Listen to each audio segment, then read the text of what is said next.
অষ্টম শ্রেণী থেকে আমাদের সম্পর্ক, কিন্তু কলেজ ওঠা মাত্রই সে পরিবর্তন হতে লাগলো। জিজ্ঞেস করলাম, কি হয়েছে অথই, আমার সঙ্গে এমন করছো কেন? আশ্চর্য, আমি আবার কি করলাম? কি করতেছো জানো না? তুমি এত চেঞ্জ হয়ে যাচ্ছ কেন?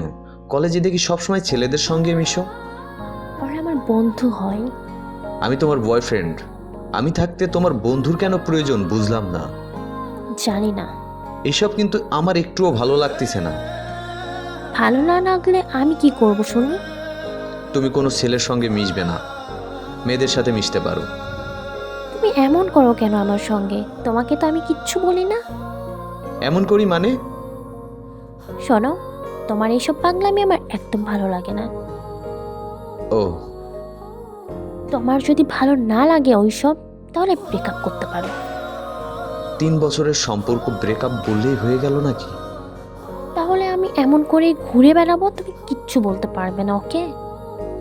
অথয়ের মুখে এমন কথা শোনা মাত্রই কেমন জানি নিশ্চুপ হয়ে গেল, আর অথয় সেখান থেকে চলে গেল।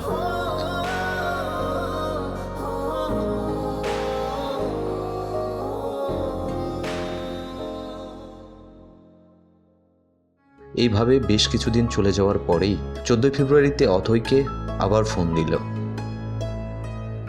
অথয়, তুমি কোথায়, ঘুরতে যাবে? না, আমি ব্যস্ত আছি, আমাকে ডিস্টার্ব করো না প্লিজ। ও ঠিক আছে। এরপর সে এক বুক কষ্ট নিয়ে বাসায় শুয়ে থাকে। গার্লফ্রেন্ডের এমন ব্যবহারের পরিবর্তন কেন জানি মানতেই পারছে না। সন্ধ্যার পরে জাকিরের সঙ্গে দেখা হলো। কোথায় ছিলি তুই? সারাদিন তোকে কত খুঁজছি।